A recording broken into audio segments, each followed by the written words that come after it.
franceinter.fr. Tous politiques, le rendez-vous politique de France Inter. En partenariat avec Le Parisien, Aujourd'hui en France et France 3. Marc Fauvel. Eh bien la voilà la réponse de la nation à ceux qui voulaient la mettre à genoux. La voilà, et maintenant. Et maintenant, après les cortèges, après ces rues noires de monde, après les larmes, les slogans, les Marseillaises. Et maintenant, où allons-nous, nous Français, nous Européens, après cette semaine noire qui s'achève dans cette marée humaine. Un numéro spécial donc de Tous Politiques, ce soir jusqu'à 19h avec nos trois invités qui ont tous manifesté aujourd'hui. Je le souligne, Razia Madi, député socialiste de Seine-Saint-Denis, Benoît Apparu, député UMP de la Marne, et Louis Alliot, vice-président du Front National et député européen. Bonsoir à tous les trois. Bonsoir. Et merci d'avoir accepté ce débat qu'on va souhaiter, si vous le voulez bien, à la hauteur de ce que vient de démontrer le peuple français. Quelle réponse de la classe politique est-elle pour une fois capable de parler d'une seule voix, ou presque en tout cas de s'entendre sur l'essentiel? Comment lutter contre cet ennemi de l'intérieur, ces Français qui ont fait couler le sang au nom d'un islam qui n'en a plus que le nom? Pour vous interroger ce soir, Clarisse Verne de France 3 et Thierry Borsat du Parisien Aujourd'hui en France, que je salue tous les deux à ce micro. Bonsoir et bienvenue à vous. Bonsoir. Et bien sûr, vos questions à nos invités sur Twitter, #TousPol. Bienvenue dans Tous Politiques. France Inter, Tous Politiques. Journée historique, pour une fois, le mot n'est pas exagéré, pas galvaudé. Razia Madi, vous revenez tout juste du cortège parisien. Qu'est-ce qui va rester de ce dimanche 11 janvier 2015 ? Je pense qu'il va rester, comme vous le disiez très justement, un moment historique de communion, un moment où les Français ont voulu à la fois être ensemble, par-delà leurs différences, les différentes sensibilités, vouloir être rassemblés, dire que ces terroristes ne gagneront pas. Il y avait une ambiance, vous savez, il y avait aussi une ambiance de joie. Il y avait la volonté de sourire, il y avait la volonté d'applaudir, il y avait la volonté de sourire, de crier ensemble. Le fait que, quelque part, nous avons peut-être à être plus français que jamais. Plus français que jamais, plus républicain que jamais, plus attaché à la liberté d'expression que jamais, à la laïcité plus que jamais. Et je crois que, malheureusement, nous avons eu par le passé aussi des moments comme cela de communion, et nous avons vu dans les semaines et les mois qui ont suivi une forme de... Ça dure que quelques jours généralement. Eh bien, je crois que cette fois-ci, ce qu'il faut se dire, c'est qu'en effet, il y a un avant et un après. Et maintenant, la question qui est posée, c'est est-ce que nous allons ressortir plus fort de ça, plus unis, plus français encore, ou l'inverse? Je défendrai, je crois, la première issue. Elle nous a rendu un peu plus français cette journée, Benoît Apparu. On est un peu plus français tous ce soir. Plus français, je ne le sais pas, parce que je pense que nous le sommes tous, nous le restons et nous le resterons. Peut-être que nos valeurs historiques, traditionnelles, républicaines vont sortir renforcées de ces manifestations, de ces 4 jours. Et pour ce qui me concerne, je retiendrai 2 images. L'image, évidemment, d'une foule excessivement nombreuse, probablement comme nous n'avions jamais vu, et puis l'image aussi, pour ne pas dire surtout, de l'ensemble des chefs d'État rassemblés pour une manifestation du jamais vu, là encore. C'est au-delà de l'émotion, une probable prise de conscience internationale. À nous, derrière, de savoir être à la hauteur de l'enjeu, peut-être en ayant des points d'accord, en acceptant surtout, me semble-t-il, d'ouvrir des débats sans tabou, sans a priori, et en assumant dans nos débats, ce qui est trop rare, la liberté d'expression des uns et des autres que nous avons défendue ce week-end. On va essayer de le faire ce soir autour de ce micro. Louis Alliot, sur cette France debout, sur ce réveil républicain aujourd'hui.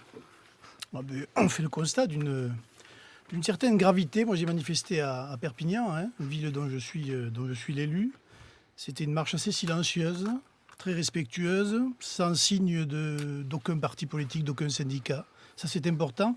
Et j'ai même vu des gens comme partout, a priori en France. Très attachés quasiment à ça. Pas d'affichage politique. Parce que juste une anecdote, certains ont essayé, je ne dirais pas qui, etc., à essayer de tenter de faire valoir leurs arguments politiques syndicaux, et ils ont été rabroués par la foule et ils ont tout de suite rangé leur matériel. C'était vraiment une volonté d'unanimité, de recueillement pour cette marche. Ce ne sont pas des charlots qui ont manifesté, comme l'a dit Jean-Marie Le Pen aujourd'hui, donc? Non, sinon j'en aurais fait partie. D'accord, vous lui avez dit je n'étiez pas un charlot et que ce n'était pas pour défendre mais un narco-trotskisme, c'est ce qu'il a dit ce matin. Non, mais attendez, là, il faut quand même faire une mise au point. Il y a les journalistes de Charlie Hebdo font partie évidemment de toutes ces victimes. Je pense qu'il faut aller quand même au-delà. Hein. Moi, je ne défends pas la ligne éditoriale de Charlie Hebdo. Et Charlie ne défendait pas celle du Front Exact. National. Ça Loin tombe bien, loin de là. Mais je pense que il faut dépasser largement tout cela. Il y a l'épicerie juive et la communauté juive qui est prise à partie désormais systématiquement, parce que quand même on oublie. Hein. Moi, je trouve qu'en France, on oublie un peu trop vite. L'affaire Mera, c'est pas si longtemps. Il n'y a pas longtemps. L'affaire Nemrouche à Bruxelles, il n'y a pas si longtemps. Aujourd'hui, c'est à nouveau une affaire de ce style avec la liberté d'expression qui est attaquée, parce que c'était ça l'attaque de Charlie Hebdo. Donc je veux dire, il faut aller quand même au-delà de ce débat. Nous sommes Charlie. C'est la liberté avec un grand L aujourd'hui qu'il faut défendre. Clarisse Verne, France 3. Messieurs, est-ce que l'on peut dire aujourd'hui que la France est sortie d'une certaine forme de déni face à une menace islamiste de l'intérieur ?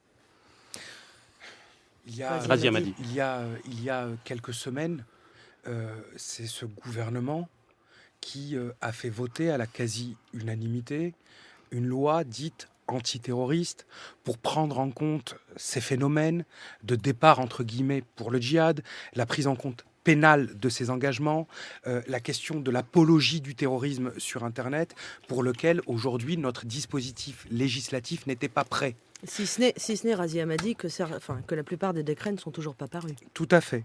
Tout à fait. Vous avez tout à fait raison.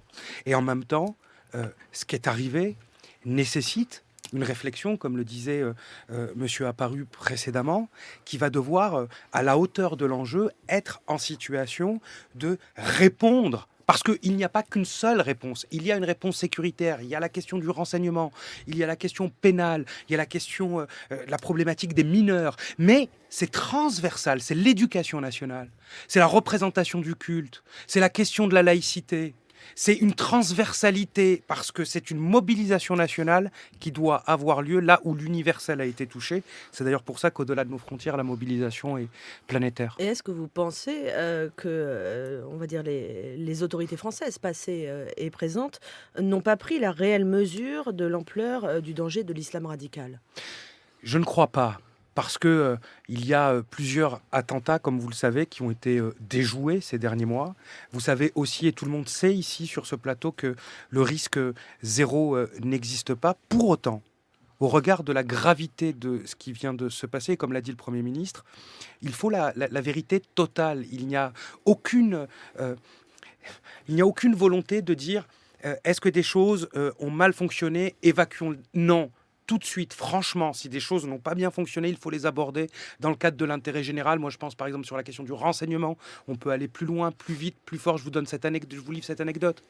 En début de semaine, il y a 2 jeunes Montreuillois qui sont partis pour le djihad. 2 jours, entre 24 et 48 heures avant ce qui s'est passé, ce drame dans les locaux de Charlie Hebdo. 48 heures après, aucun élu local n'était au courant de ce départ. Nous n'avons été informés par personne. Alors que ceux qui sont avec eux en bas de l'immeuble étaient au courant. Donc là, on peut aller plus loin. Vous pointez du doigt les services de sécurité ou de renseignement. Ce que je veux dire, c'est que ça n'est pas qu'une question de renseignement. C'est-à-dire que par rapport à cette question-là, il faut mobiliser tout le monde. Les élus locaux, l'éducation nationale, les services de police, les fonctionnaires, les citoyens, les associations. C'est une mobilisation générale. Ça n'est pas qu'une question de renseignement. Oui, allô, sur le constat, vous êtes d'accord ? Oui, assez. Il va falloir ouvrir le débat sur l'organisation du renseignement en France, parce qu'apparemment, il y a quand même maintenant, c'est récurrent, des problèmes dans la ligne du renseignement en France, et ça a été vrai avec l'affaire Mera, hein, ça a été vrai, mais ça fait longtemps, si vous voulez. Ce n'est pas nouveau que des jeunes de certains quartiers français partent sur des territoires étrangers. Ça a été vrai en Afghanistan, ça a été vrai sur d'autres théâtres d'opération. Aujourd'hui, malheureusement, l'actualité nous oblige à en reparler, mais qu'est-ce qui aura été fait ? Le débat doit s'ouvrir pour justement regarder cette réalité en face. Justement, Loualio, Benoît Apparu ou Razia Madi, la question se pose à tout le monde. Qu'est-ce qui a généré ces failles dans notre politique de renseignement ? C'est quoi ? C'est un manque de volonté ? C'est un manque de moyens ? C'est un manque d'encadrement législatif ? Il y a une chose Benoît Apparu. dont vous êtes, vous comme nous, aujourd'hui les témoins. Il y a peut-être tout simplement une absence de prise de conscience du niveau réel des risques et des dangers. Le 11 septembre, c'est maintenant il y a 14 ans, 13 ans, 14 ans que cette horreur-là aussi s'est déroulée. Il y a eu une réaction internationale très forte avec la guerre en Afghanistan. Est-ce qu'elle a solutionné le problème? La réponse, non. On a bien vu depuis d'autres formes de radicalisme, souvent d'ailleurs opposées aux radicaux, entre guillemets, d'Afghanistan, avec des sectes, entre guillemets, de différentes origines, avec des logiques très différentes. Il y a peut-être une absence de prise de conscience. Et il y a, et c'est ce que je voulais dire tout à l'heure en introduction, aussi, assumons-le, des tabous franco-français. Alors, des sujets qu'on a du mal à élever, du mal à observer et à nommer, sans être à nommer. Et donc, il va falloir aujourd'hui laisser reposer, entre guillemets, les choses et ouvrir dans 1 mois, 2 mois, 3 mois, un certain nombre de débats, un certain nombre de questions, la question de la laïcité, la question du renseignement, la question des banlieues, ouvrir ces questions-là sans tabou, sans être accusé d'angélisme d'un côté, sans être accusé de l'autre de dérive extrémiste d'une façon ou d'une autre. Il va falloir assumer un certain nombre de questions. La question, par exemple, de la laïcité, la question des laïcards, entre guillemets, de tout poil, qui veulent considérer que la laïcité, c'est de dire que les religions doivent être dans une sphère totalement privée, sans plus d'intervention publique des religions. Est-ce que c'est la bonne méthode? Pas sûr. Il y a des questions de ce type-là qu'il va falloir ouvrir de façon sereine et apaisée. Je ne sais pas si nous trouverons des accords entre nous. En tout état de cause, nous devons accepter les uns et les autres, au regard de ce qui s'est passé, d'accepter ces débats-là sans accusation immédiate.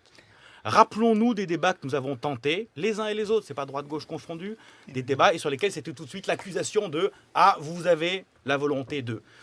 Essayons d'avoir au moins des débats sereins, apaisés, voilà, profonds sur ces questions. Eh bien, on y va sur l'histoire de l'amalgame. Est-ce que aussi, je vais poser la question de manière un peu plus franche, est-ce qu'aussi il n'y a pas un déni français sur l'islamisme radical parce qu'on a peur de montrer du doigt une communauté musulmane dans son ensemble qui, évidemment, rejette le terrorisme, l'islamisme? Mais est-ce qu'on ne mélange pas deux débats quand vous voyez, par exemple, j'inclus les médias cette semaine, aller demander à la communauté musulmane de condamner des attentats qu'elle condamne évidemment comme la plupart des autres communautés françaises? Louis Alliot. Non, mais c'est pas ça. Moi, je ne reconnais aucune communauté, donc ne me posez pas la question. Moi, est-ce que vous iriez vous demander aujourd'hui aux musulmans dire évidemment qu'ils condamnent ce qui s'est passé? Moi, je siège avec moi dans mon groupe. J'ai un ami qui s'appelle Mohamed Belbou. Je lui demande pas ce qu'il pense, ce qu'il est ou ce qu'il pense pas. Voilà, il est français, voilà, comme moi.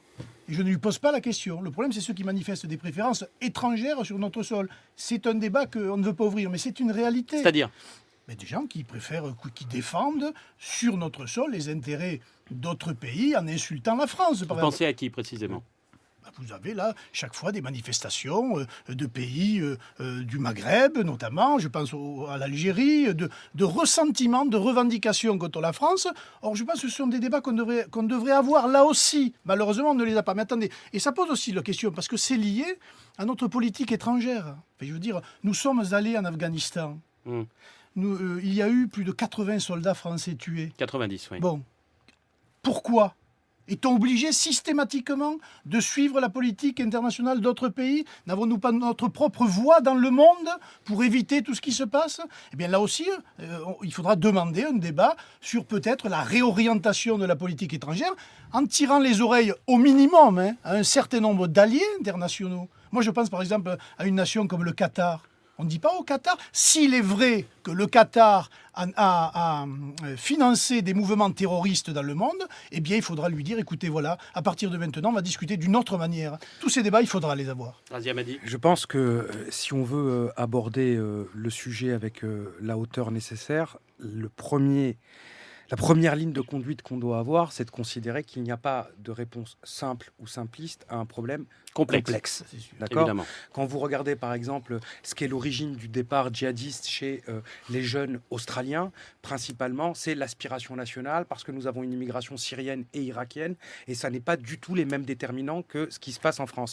Maintenant, lorsque on fait le lien entre, comme l'a fait Marine Le Pen cette semaine, entre sur deux interventions en disant immigration et terrorisme, ou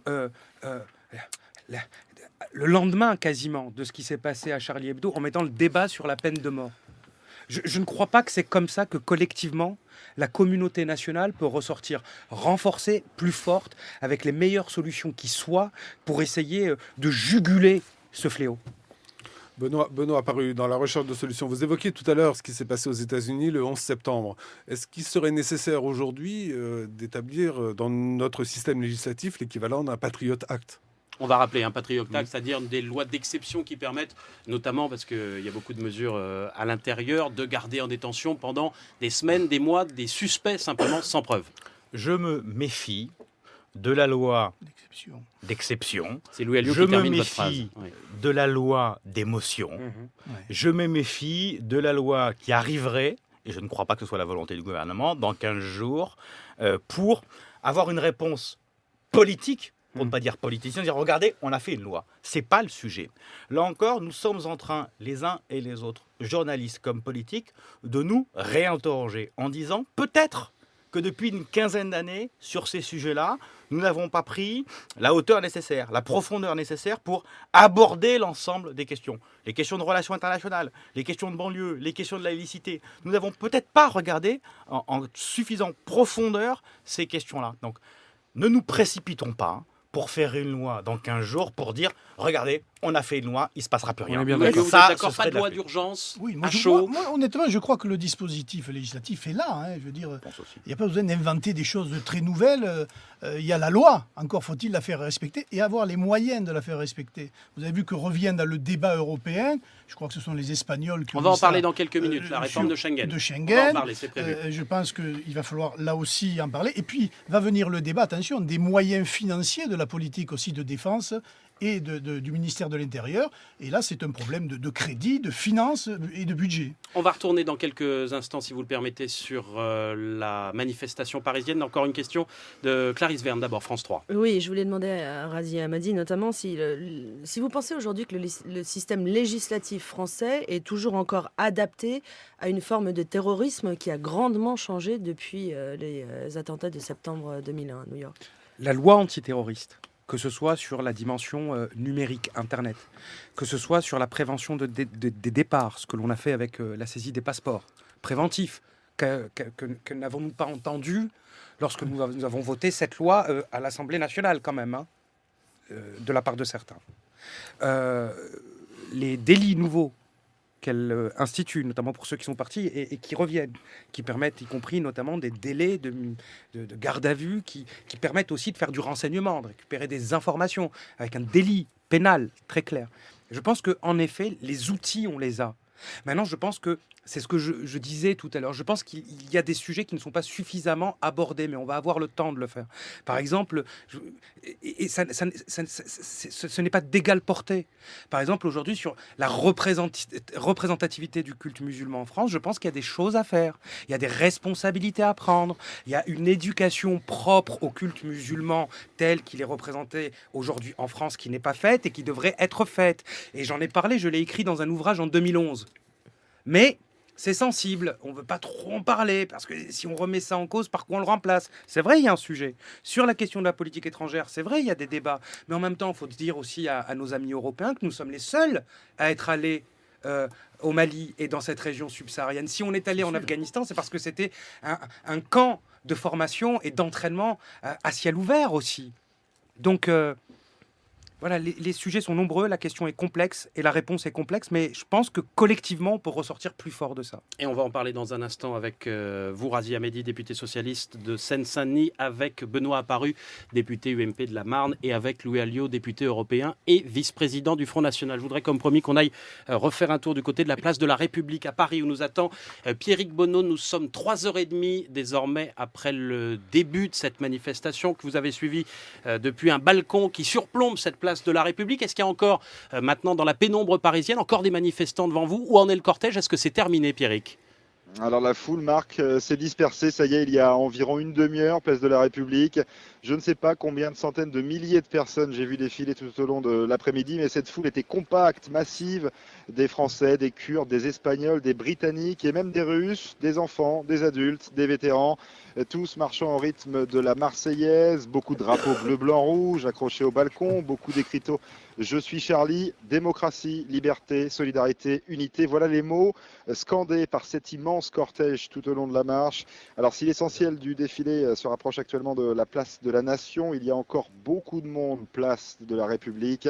Et sur la statue au centre de cette place, alors ce n'est pas la statue de la Liberté, Marc, mais je pense qu'on pourrait la rebaptiser aujourd'hui. Oui, elle avait un petit air de statue de la Liberté. On est en train de regarder dans ce studio les images du président Hollande tout à l'heure au début de la manifestation, saluant Patrice Pelloux, l'urgentiste qui, on le sait, était intervenu dès le début de la fusillade à Patrick Pelloux, qui était intervenu dès le début de la fusillade à Charlie Hebdo et qui a été longuement serré dans les bras du président tout à l'heure au début de cette manifestation. Vous nous disiez tout de suite, Pierrick, que vous n'aviez pas de chiffres sur Paris. Sachez que le ministère de l'Intérieur, si vous nous rejoignez, n'en a pas non plus. Comptage impossible aujourd'hui dans le cortège parisien, a dit tout à l'heure la place Beauvau. L'AFP à l'instant nous donne un chiffre d'1,5 million de manifestants uniquement en province, auquel il conviendrait donc d'ajouter 1 million à 1,5 million à Paris, ce qui nous donnerait un ensemble, même si on additionne évidemment un peu au doigt mouillé ce soir, environ 3 millions de manifestants aujourd'hui contre le terrorisme dans toute la France. France Inter, tous politiques, en partenariat avec Le Parisien, aujourd'hui en France, et France 3. Marc Fauvel. Et on débattait de la place de l'islam en France. Question de Thierry Borsat du Parisien à nos invités. Alors, justement, est-ce que pour avancer sur cette question, et vous dites tous que c'est collectivement qu'on peut en ressortir plus fort, donc si vous pouvez nous apporter des réponses qui se retrouvent, qui se recroisent, est-ce qu'il n'y a pas un certain nombre de choses à faire, notamment tous ces prêcheurs qui glorifient le djihad, est-ce qu'il est aujourd'hui nécessaire de les faire taire? Est-ce qu'il est nécessaire d'être plus incisif Et comment de ces gens-là? Comment? Razia Madi en premier. Bon, écoutez, la première chose qui est à dire, c'est que ce qui s'est passé n'a rien à voir avec l'islam. C'est la première des choses. C'est fondamental. J'avais vu ce dessin sur je crois que c'était sur un des réseaux sociaux, où on montrait une photo des gens du Ku Klux Klan en disant on n'a jamais dit que c'était à cause du catholicisme ou des chrétiens. Bon, c'est assez juste. On est face à une barbarie, des mouvements sectaires, ça n'a rien à voir avec l'islam. Une fois qu'on a dit ça, comment chacun à sa place agit en responsabilité? Je disais tout à l'heure, l'éducation nationale, le renseignement, la police, la question de la politique étrangère, elle a été citée sur ce plateau, l'organisation du culte. Eh bien, vaste débat qu'aucun politique, y compris Nicolas Sarkozy, qui s'y était tapé, avait réussi à régler. Aujourd'hui, la formation des imams, elle est en jachère. Moi, j'aurais souhaité de la part de l'organisation du culte musulman dans ce pays, pour ce qu'il est aujourd'hui représenté officiellement, si on peut parler de représentation, qu'il y ait par exemple un plan de prévention sur la question du djihad. Qu'est-ce qu'on fait lorsqu'un responsable de mosquée se retrouve face à des groupes jeunes, violents, vifs, énergiques, qui viennent recruter dans la mosquée?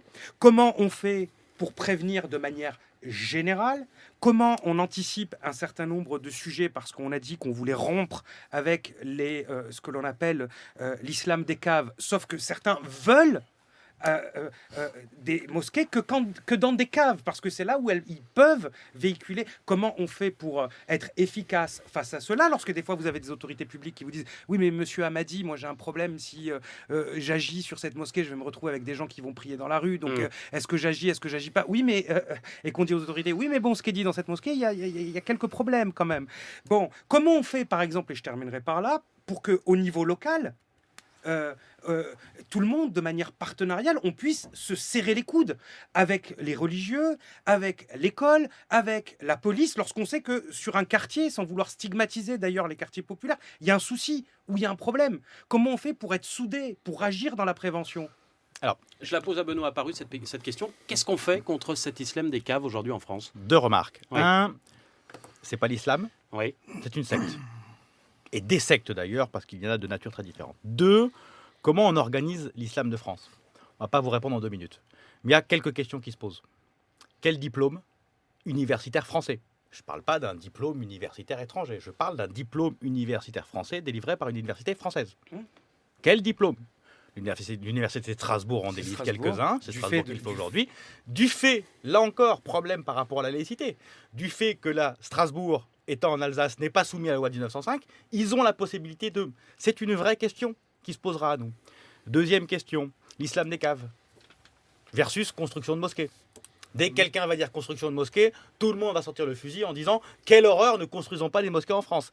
Peut-être que si on veut éviter les mosquées, il faut l'islam des caves, il faut se poser la question des mosquées. On va se tourner vers votre voisin de droite, si vous voulez bien, Benoît Paru. Je vous donnerai la parole juste après sur la construction des mosquées. On sait qu'il y a des maires frontistes aujourd'hui, ou du Rassemblement Bleu Marine, qui s'opposent très, très fermement à la construction de mosquées. Pourquoi ? Surtout quand ils ne savent pas d'où vient le financement qui permet l'édification de la mosquée. Tout à fait d'accord. S'il y a un financement qui est clair... Pour le coup, c'est clair. Et si le financement est clair ? Après, juste si. Et si le financement est clair ? Si on a un financement... français, non étrangers. Si par exemple on prend une règle qui consiste à dire les mosquées doivent être financées sur argent très majoritairement français, sans argent venant du Qatar, du Maroc ou d'Algérie, est-ce qu'à ce moment-là on acceptera ce débat-là, là encore de façon sereine ? Parce que c'est un débat, comme on l'a évoqué, compliqué. L'islam est un vrai débat. Voilà. Je pense qu'il y a les individus, il y a les musulmans, et je crois qu'on en connaît tous autour de la table. Et puis, il y a l'islam. Moi, l'islam, je dis, c'est pas l'islam. L'islam, il va falloir en parler. C'est pas moi qui le dis. J'ai pris cet article parce qu'il m'a beaucoup intéressé. Vous devez sûrement... il est ancien ambassadeur de Tunisie à l'UNESCO. Je suppose que vous devez le connaître. Mesri Haddad, qui a écrit une remarquable tribune dans le Figaro, où il dit non, il faut en parler. Voilà, il faut en parler. C'est ce qu'on fait ce soir, lui, à Lyon. Non, mais moi, je suis pas... Ce qu'on fait ce soir. Attendez. Les mosquées, oui. Je suis pas théologien, moi. Lui, il dit plus. un certain nombre de choses, où il dit, voilà, maintenant, c'est au cœur de l'islam qu'il va falloir discuter d'un certain nombre de choses. Donc, c'est pas moi qui vais le faire, je suis pas musulman. Mais c'est aux musulmans, il va falloir avancer là-dessus. Oui, ça me paraît une évidence. Oui, mais attention quand même. Nous, on n'est pas dans la théologie, et on n'a pas à l'être. D'accord ? Bon, il y a une pratique individuelle, personnelle, et ensuite il y a la façon dont elle s'inscrit dans le cadre de la République. Le débat, par exemple, sur ce qu'a été le niqab, le voile intégral. Moi, j'étais en faveur, en effet, de cette loi qui faisait que dans l'espace public, on montre son visage. Maintenant, il était du droit de certains, qu'ils soient musulmans ou pas, de dire on est contre la loi, on s'y oppose, elle a été votée, c'est le cadre républicain. Il était d'ailleurs même de leur droit à certains, comme ça a été le cas pendant très longtemps avec l'Église catholique, d'aller devant les tribunaux contre Charlie Hebdo. C'était leur droit. Bon, et nous on n'a pas, voilà. Et ensuite ça a été, voilà, c'est l'état de droit, ça a été tranché, ils ont été repoussés dans leurs exigences juridiques. Bien, maintenant nous on n'a pas à rentrer dans savoir ce qu'est le bon islam, pas bon islam, etc. Il y a une pratique. Ensuite, elle doit respecter la loi. Point. On dit pas de voile à l'école, pas de voile à l'école. Et aujourd'hui, 99,9% des musulmans de ce pays peuvent s'opposer dans le cadre d'un débat ou soutenir. Mais à la fin, pour la plupart d'entre eux, la grande majorité, ils appliquent les lois de la République. Et puis je pense qu'il y a une erreur, moi, dans la constitution du Conseil français du culte musulman, c'est d'avoir organisé, ou tenté de le faire en tout cas, en fonction de nationalité. Ce n'était pas du tout. Ça a été les Algériens, les Marocains, les Égyptiens, que sais-je encore, mais on n'a pas vu d'organisation, et on n'a pas pris en compte, j'allais presque dire, je vais retomber à un vieux débat, des musulmans qui ont servi la France, qui sont français par le sang versé, à qui on n'a rien demandé, et qu'on a laissé croupir dans des conditions effroyables. Je vais évidemment parler des harkis. Personne n'en parle, mais ils sont les premiers concernés parce qu'ils sont, je pense, par leur histoire, je veux dire, plus à même de représenter aujourd'hui quelque chose, notamment par rapport à cette question importante. Hélène vous écoute et vous interroge sur Twitter avec le hashtag #TousPaul et l'islam dans les prisons. Benoît Apparu, Razia Hamadi. Benoît Apparu. C'est une question un débat que j'avais eu avec le recteur Boubacar. Et qu'on a encore aujourd'hui quand on voit le pédigré des trois terroristes. Oui. Quelle était la demande, par exemple, du recteur de la mosquée de Paris ? Était de dire, accepter que l'on finance, nous, mosquée de Paris, peut-être en complément avec l'État, comme ça se fait, là encore, dans les départements qui ne sont pas soumis à la loi 1905, que l'on accepte de financer des personnels qui vont pouvoir aller discuter dans les prisons pour effectivement regarder ce qui s'y passe. On a besoin de ce type de personnel-là. Aujourd'hui, ça fait partie des tabous à la française, parce que dès qu'on parle religion, hop, on s'abrite derrière la loi 1905 en disant non, on ne peut rien faire sur le débat religieux. Cette question-là va devenir essentielle. Je voudrais attirer votre attention sur un point. On a, dès qu'on parle religion, comme on l'évoquait à l'instant, cette levée de bouclier sur la loi de 1905. Je rappelle que cette loi ne s'applique pas en Moselle et en Alsace. Est-ce que pour autant, en Moselle et en Alsace, nous ne sommes pas en France? Bah si, la République française est la même, et il ne me semble pas que nous soyons dans des départements où le fanatisme religieux, où la religion a repris le pas sur l'espace public. Et pourtant, les lois sont différentes. Il va falloir accepter d'ouvrir ces questions-là, qui sont très complexes. Et ce que je demande, je reviens à nos introductions, c'est pas forcément qu'on soit d'accord, mais qu'au moins nous ayons la capacité d'avoir un débat serein. Mais Benoît, Question de Clarisse Posé, Verne. et si possible intelligent. Benoît Apparu, comment lutter contre la radicalisation de certains jeunes qui entrent en prison et qui en ressortent beaucoup plus extrémistes qu'ils ne l'étaient ou qu'ils ne l'étaient pas d'ailleurs avant d'arriver dans ce lieu de privation de liberté? Pourquoi est-ce qu'un certain nombre de jeunes vont ressortir de prison beaucoup plus radicaux qu'ils ne le sont? Parce qu'ils seront pris en charge en prison par des personnes qui vont les amener vers cette radicalité. Et bien peut-être qu'on peut utiliser la même méthode pour aller dans l'autre sens. Tout à fait. C'est-à-dire, comme on l'évoquait tout à l'heure, financer des personnels qui vont effectivement éduquer, entre guillemets, ces jeunes-là, les prendre en main dans les prisons sur le plan religieux pour les poser dans l'autre sens. Mais là, C'est il faut une des question moyens, que je il faut pose. les moyens Mais que la là justice encore, n'a pas. Sincèrement, on ne va pas trouver les solutions dans les 3 minutes qui viennent. On ouvre des questions. Je ne vais pas les trancher maintenant. Je ne suis pas un spécialiste de ces questions-là, donc je ne sais pas nécessairement ce qu'il faut faire en prison. Ce que je demande, ce que je souhaite, c'est qu'on ait juste ces débats-là de façon posée. Aujourd'hui, je ne vais pas vous dire, voilà la liste des 18 mesures qu'il faudrait prendre. Ce serait d'une facilité intellectuelle qui ne serait pas, me semble-t-il, à la hauteur des enjeux du moment. Mais en tout cas, acceptons le débat. Je vais me faire l'avocat du diable. Pourquoi aurait-on ces discussions demain? Le diable qui est une invention humaine, pas religieuse, je le rappelle. Pourquoi les aurait-on demain, alors que même si les événements ont été tragiques ces derniers jours, la France ne les a jamais eus, ou peu, ou pas, ces dernières années? Écoutez, on va pouvoir, et il faudra le faire, s'interroger sur le passé. Pourquoi on n'a pas fait ci, pourquoi on n'a pas fait ça, etc. Et en tirer les leçons. Et en tirer les leçons. On va pouvoir le faire. Mais c'est pas comme ça qu'on avancera. Le Premier ministre a dit, à juste titre, qu'il y aurait un avant et un après. Nous avons probablement tous, collectivement, fait des erreurs dans le passé. Il faut les analyser, mais on ne va pas passer notre vie à battre notre coulpe en disant « Ah, pourquoi vous ne l'avez pas fait plus tôt ?» On ne l'a pas fait, ok, c'est un fait. Maintenant, posons-nous les questions sur ce qu'on fait demain. Louis Alliot, est-ce que vous êtes d'accord sur le constat de dire que le passage en prison de délinquants qui commencent à se radicaliser est parfois plus un problème qu'une solution? Ah ben, il est un problème, surtout Oui. quand ces jeunes sortent, qu'ils recommencent une fois, deux fois. Donc on 10 fait fois. quoi? Mais je pense que c'est un problème global. Vous comprenez, on ne peut pas dire, ah ben tiens, on cible les prisons, et puis on va travailler les prisons, et puis demain, on est débarrassé du problème. Ce n'est pas vrai. Le problème, il est au départ. Dans l'éducation, vous avez vu, dans un certain nombre d'établissements, les problèmes qu'il y a eu. Dans les familles, enfin, je veux dire, la famille en général. Et puis surtout, ce qu'on oublie de dire, parce qu'on a parlé de la religion, c'est pour ça que je vous ai dit, je ne suis pas un théologien, il y a à mon avis, il y a un problème quand même avec l'islam. C'est pas moi qui le dis, c'est des gens qui connaissent ça. Mais ça viendra. À mon avis, le débat il va venir et les intellectuels musulmans vont ouvrir ce Mais débat-là. c'est quoi le problème avec l'islam, Louis Alliot? Non, mais nommons-le. Oui. Parce qu'il y a certains imams aujourd'hui en France qui tiennent des discours de radicalité, etc. Et la meilleure preuve, c'est que l'imam Chalgouni, il s'appelle, qu'on voit partout, il est même protégé par la police. C'est donc il y a quand même un problème au sein même de cette religion. Mais je voudrais... Mais attendez, mais dans les quartiers, c'est pas un problème. Ce problème de l'islam, il est je veux dire, ce n'est qu'une partie du problème. Après, il va falloir qu'on s'occupe du reste. Les trafics de drogue, les trafics d'armes, parce que tout ça, c'est lié. Tout ça, c'est lié. Les gens qui prônent aujourd'hui le djihad, ils sont au cœur de réseaux mafieux des armes, de la drogue, et ça, il va falloir le démanteler et prendre des mesures énergiques pour le démanteler. Thierry Borsard. Est-ce que les points que vous soulignez, est-ce que ça ne ramène pas à une grande question qui est celle de l'intégration dans notre pays? Ah oui, mais ça, j'allais vous dire, si j'avais dirigé le pays depuis 40 ans, je vous parlerais de l'intégration. C'est un échec de la politique française et ce n'est pas à moi y répondre. Et qu'est-ce que vous dites à Benoît Apparu qui dit, à juste titre, on peut regarder les bêtises qu'on a fait dans le passé, ça ne doit pas nous empêcher de réfléchir sur l'avenir? Eh bien, nous allons en discuter ensemble pour l'avenir. Et je pense qu'effectivement, il y a une discussion et un débat. Un mot de Benoît Apparu, Razia Madi, on retourne dans le cortège. Vous avez raison sur l'échec de l'intégration. C'est probablement un échec. La problématique est plus globale. Pardon, mais les Anglais ont dit la même chose voilà, après les les Anglais, attentats de les Londres, l'échec du Australiens, enfin, multiculturalisme Donc, il y a anglais. Donc peut-être si les beaucoup deux modèles d'échecs ne quelque marchent pas, part. on peut se poser des questions. Mais en oui. même temps, si effectivement les deux modèles ne fonctionnent pas, si on a des problèmes en Australie, si on a des problèmes en Grande-Bretagne, si on a des problèmes dans beaucoup de pays, c'est peut-être parce que la question est ailleurs. Mais bien sûr. Et qu'effectivement, Alors, aujourd'hui, il y a écoutez- un débat d'une autre nature. C'est pas là encore, simplement en prenant le débat de l'intégration, qu'on résoudra nos questions. bien sûr, c'est c'est une sûr. approche globale. Mais bien Radia sûr, Madi. je veux dire, si on tente dans les semaines et les mois qui viennent d'usurper finalement la véritable utilité du débat en disant immigration, banlieue, bien sûr qu'il y a des problèmes qu'il faut traiter, mais si on ne fait que ça pour essayer d'en tirer profit électoralement, je pense que les Français feront, et les Françaises et les Français feront le tri.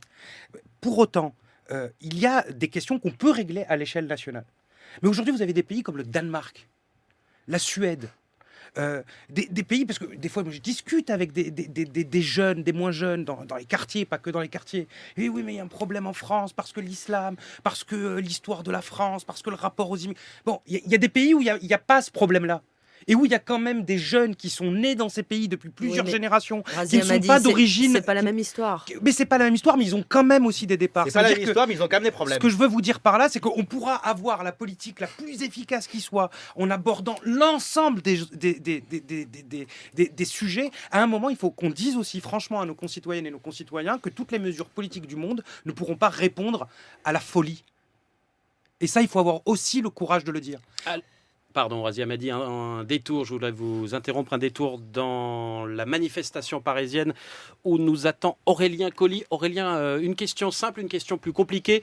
D'abord, où en est ce cortège parisien que le ministère de l'Intérieur ne parvient pas à compter? Est-ce que c'est terminé maintenant? Et puis, quelle est la France qui a manifesté sous vos yeux depuis 3h47 maintenant? Alors Marc, en fait, je suis au métro Maraîcher, croisement de la rue d'Avron et de la rue des Pyrénées, à quelques pâtés de maison. Ça, c'est précis pour la place les de gens la qui ne Nation. connaissent pas Paris. Oui, c'est vrai. Mais c'est surtout pour vous dire que je suis à quelques pâtés de maison en fait de la place de la Nation et qu'on peut pas vraiment aller plus loin tant les axes sont encore noirs de monde. On fait même la queue devant moi pour entrer dans la bouche de métro sous la surveillance de policiers qui sont toujours casqués en gilet pare-balles et qui tentent de faire un peu la circulation. Alors pour venir jusqu'ici en partant de la place Léon Blum où se trouve la mairie du 11e, là où les chefs d'État et de gouvernement se sont dispersés un peu plus tôt, il nous a fallu plus de 45 minutes en moto, alors qu'en temps normal, il faut moins de 10 minutes. Les rues sont soit paralysées par les embouteillages, soit par des piétons, des dizaines de milliers de personnes qui continuent, certains encore, d'essayer de rejoindre la place de la Nation, soit au contraire d'en partir. Tout au long du trajet, on a vu des rues adjacentes au parcours littéralement bondé. Est-ce qu'on peut vraiment encore parler d'une marche républicaine quand on voit l'ampleur de la manifestation et le monde aussi qu'il y avait hors des cortèges officiels? C'est plus qu'une marche républicaine à mon avis, c'est véritablement une mobilisation républicaine. Et puis vous me demandiez un petit peu quelle était cette France qui avait été dans la rue. Eh bien, pour condamner ce qu'on a pu voir aujourd'hui, les gens qui étaient là, c'était d'abord pour condamner bien sûr le terrorisme, mais pas seulement, pour défendre aussi clairement un certain idéal français, pour défendre la laïcité à la française. C'est ce qui ressortait clairement des pancartes, des autocollants et autres affichettes vues cet après-midi dans le cortège. Évidemment, il y avait le désormais célèbre « Je suis Charlie », mais il y avait aussi « Charlie, j'écris ton nom » au lieu du « Liberté, j'écris ton nom », le poème écrit en 42 par Paul Éluard qui est devenu un symbole de la résistance. Et puis lui aussi dans ce cortège est peut-être révélateur de la France qui était dans la rue. La vie vaut plus que le blasphème, ou encore on peut rire de tout, ou bien finalement ce jeu de mots, au lieu de Dieu est amour, Dieu est humour. Voilà Marc, au métro Maraîcher dans le 20e arrondissement, Bernard Quentin, Aurélien Colli, France Inter. Merci à tous les deux. Je vous donne le chiffre fourni il y a quelques instants par l'agence France Presse. 3 300 000 manifestants contre le terrorisme sur la France entière. Donc du jamais vu, les différents records, notamment ceux de la Coupe du Monde de football en juillet 98, sont battus, si on peut parler ainsi. On va reprendre ce débat. Je voudrais maintenant qu'on parle des frontières, de la thématique de Schengen avec vous, Thierry Borsat du Parisien. Madrid veut modifier l'accord de Schengen pour permettre un rétablissement des contrôles à l'intérieur des frontières de l'Union européenne. Est-ce que c'est une bonne réponse à la montée de la menace terroriste dans l'ensemble de l'Europe? Oui, enfin, nous on le demande depuis. Louis Alliot au Front National. Nous le demandons depuis toujours. Ça permet de contrôler tout simplement, parce qu'aujourd'hui il n'y a plus de contrôle, et c'est par là que passent aujourd'hui tous les trafics qui font les dégâts que nous connaissons dans les quartiers. Moi j'y reviens parce que c'est un débat qui est en train de passer au deuxième plan, au second plan en France, le débat sur la drogue en France, dans les écoles, dans les quartiers. Personne n'en parle et il fait des dégâts considérable, y compris dans la délinquance aujourd'hui. Mais c'est un débat qu'il va falloir aussi ouvrir. Et les frontières permettent de les contrôler. Il faut recontrôler nos frontières. Ça ne doit pas être tabou. Et je crois que c'est même prévu aujourd'hui, au moins de suspendre l'accord de Schengen. Temporairement, oui. Mais très honnêtement, de le renégocier. Razia Madi, on y vient tout doucement. De quoi parle-t-on pour être précis, ce dont on parle, c'est le contrôle de certaines mobilités au sein de l'espace Schengen. Ça n'est pas le contrôle aux frontières. La France a défendu cette orientation depuis très longtemps. Il y avait une opposition du Parlement européen sur la question dite de liberté, entre guillemets, fondamentale. Ça veut dire quoi? Ça veut dire la possibilité, par exemple, de mutualiser, la possibilité de mettre en commun les informations, par exemple, sur les voyageurs, notamment sur l'espace aérien. Chose qu'on ne pouvait pas faire aujourd'hui. Chose assez hallucinante qu'on redécouvre aujourd'hui, qu'il n'y a pas de fichier commun des voyageurs qui sont fichés. C'est pas le contrôle aux frontières. Oui. Et d'ailleurs, est-ce que ce serait véritablement utile et efficace? Aujourd'hui, là où il y a eu des failles... C'est ce que demande l'Espagne aujourd'hui, les contrôles aux frontières internes de l'Union, c'est ce que demande aujourd'hui Madrid. Aujourd'hui, ce qui était demandé par un certain nombre de pays, et notamment la France, et il y avait une opposition de députés européens, je pense que ce qui s'est passé va faire évoluer les choses, c'était déjà ce partage d'informations. Pourquoi beaucoup de ceux qui partent, en Syrie notamment, ne partent pas de Paris? En général, ils partent d'une autre capitale européenne. Parce qu'ils savent qu'ils peuvent passer au travers des mailles du filet parce qu'il n'y a pas la mutualisation des informations. Ce qui a été annoncé par Bernard Cazeneuve aujourd'hui, c'est ça. Thierry Borsat. Benoît Apparu, on vient là d'évoquer ceux qui partent et ceux qui utilisent les failles du système européen pour partir. Sur ceux qui reviennent, est-ce que les événements de ces derniers jours vont imposer de durcir un peu la règle?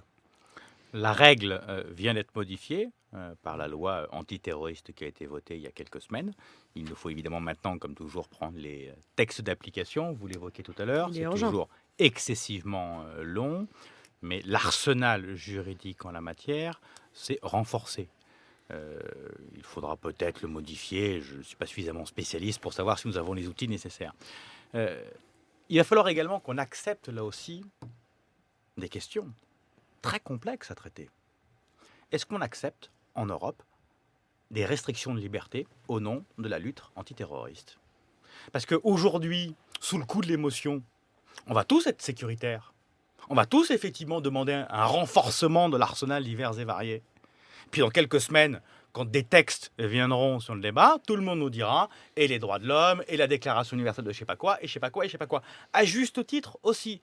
Donc, passons pas, entre guillemets, d'un déséquilibre à un autre, de facilité intellectuelle à d'autres facilités intellectuelles. Tous ces débats sont excessivement compliqués. Parce que vous avez effectivement les libertés individuelles qui sont l'héritage que nous avons défendu tous aujourd'hui dans la rue, malmené par certains, mais en même temps, quand vous voulez être, entre guillemets, plus sécuritaire, plus dur, vous pouvez mettre en cause certaines libertés individuelles. Par exemple, la libre circulation des personnes. C'est le sujet que vous venez d'évoquer. Faut-il restreindre ou pas? C'est une question qu'il faudra là aussi aborder. Pour ce qui me concerne, et pas simplement parce que l'émotion est là, oui, je suis favorable au durcir les choses. Il ne faudra juste pas, derrière, qu'on nous accuse d'être liberticide et de créer un État policier. Ce serait trop facile de la part des uns et des autres. Benoît Apparu, au-delà des questions que vous évoquez, est-ce qu'il ne faut pas aujourd'hui créer une agence européenne de renseignement? Elle n'existe pas aujourd'hui. Est-ce que ce n'est pas une urgence? C'est une des propositions qui a été C'est-à-dire formulée. qu'on a cassé les frontières, mais qu'on n'est pas capable de mettre en commun nos informations. C'est une des propositions qu'a formulée, je crois, Bernard Cazeneuve ce matin, en tout cas qui a été mise sur la table dans la réunion des ministres de l'Intérieur. Oui, probablement il faudra faire cette agence européenne. Nous avons un arsenal.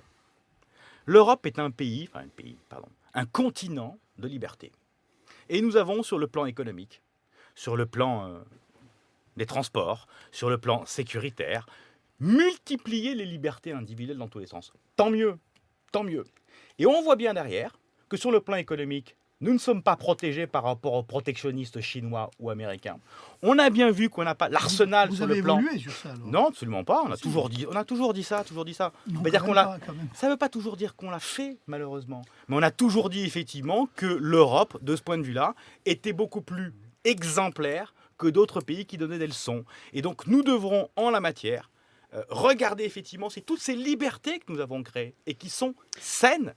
Est-ce qu'elles souffrent aujourd'hui l'évolution du monde ? Louis Alliot, sur ce curseur qu'on met aujourd'hui entre la liberté et la sécurité, Écoutez, il faut le faire glisser d'un côté, de l'autre ? Parce que dire nécessité fait loi. Hein. C'est-à-dire Moi, je lance un débat, je n'ai pas apporté de réponse pour S'il y a l'instant. un problème de mobilité, un arsenal à mettre en place, il faudra prendre des mesures, peut-être même temporaires, le temps que la menace passe, mais il faudra prendre des mesures. Quel type de En revanche, mesures ? sur le renseignement, j'ai Non, entendu... je reviens juste, quel type de mesures aujourd'hui ? Ne serait-ce que le rétablissement du contrôle quelquefois aux frontières. Moi, je pense à la frontière, j'habite un département frontalier, je pense que c'est nécessaire, voilà, par observation. Mais sur le renseignement, vous savez, le renseignement aujourd'hui, l'affaire là, Koulibaly et l'affaire Kouachi, c'est une faille dans le renseignement, mais j'allais presque dire bien français. Si j'ai bien écouté, moi, même d'ailleurs M. Valls, qui a dit il y a un problème, je crois que c'est par un manque de moyens financiers. C'est-à-dire que ces gens qu'on suivait, qui étaient identifiés, à un moment donné, on a considéré qu'ils étaient moins dangereux que d'autres, oui. Et on a desserré un peu les taux. Enfin, et là, ça pose un problème, et ça va demander, je pense, un effort budgétaire important en matière du budget, du fameux budget, notamment de la Défense nationale et du ministère de l'Intérieur. Razia Hamadi, ce sera presque le mot de la fin. Très rapidement, tout à l'heure, pour revenir, mais vraiment sur des points qui ont été évoqués sur les prisons. La première des choses à laquelle on peut réfléchir, on n'a pas les solutions là sur le plateau, c'est mettre des apprentis djihadistes ou des gens faibles dans les mains de gens qui sont expérimentés, qui sont des terroristes, dans des prisons surchargées. Déjà, ça, je ne sais pas comment on va en sortir, mais c'est la première des choses qu'il faut éviter. Est-ce qu'il faut des lieux spécialisés ? À la limite, pourquoi pas ? Deuxième chose, je pense qu'il y a aussi quelque chose qui n'a pas été encore abordé sur ce plateau, c'est la prise de conscience morale et collective sur le sujet. Que fait un enseignant aujourd'hui quand dans sa classe, il a des propos antisémites d'un gamin de 12-13 ans ? Comment un enseignant aujourd'hui gère dans sa classe ce que l'on a pu entendre ces 72 dernières heures dans certains établissements ? Comment collectivement on arrive à travailler à ça ? Comment par lâcheté individuelle, parce qu'on n'en a pas les moyens, on recule et on ne dit rien ? Mais pour autant, je pense que sur la question de ce que l'on vient de vivre, sur le renseignement, l'analyse, les procédures, il faut se garder de toute polémique tant qu'on n'a pas tous les éléments et d'être dans un état d'esprit qui fasse que... Non, mais un état d'esprit sur l'identité nationale assumée et non mais ça dépend comment on les pose. Et surtout qu'ils ne gagnent pas. Et la binationalité. Voilà, on a avancé deux autres débats dans les 10 dernières par exemple, secondes. Merci. Déchéance de la nationalité. Merci Razia Hamadi, merci bravo. Benoît Paru, merci Beaucoup de dossiers Louis sur lesquels Alliot, travailler en débat commun. terminé. Vous reviendrez évidemment dans cette émission, je le souhaite, dans les semaines qui viennent. Merci à tous les trois, c'est terminé, pardon. Mais quand ils sont français, Louis Alliot, quand ils vous sont pourrez nés en France, continuer ils sont autant que vous voulez français. dans les couloirs de France Inter. Enfin, La parole est libre à l'antenne et en dehors. Merci à tous les trois et merci à Mathieu Sarda pour la programmation, Éric Morin, Michel Béziquian pour la réalisation et Claire Destacan à la technique, et Claire Destacan à la réalisation. Dans 1 minute 30.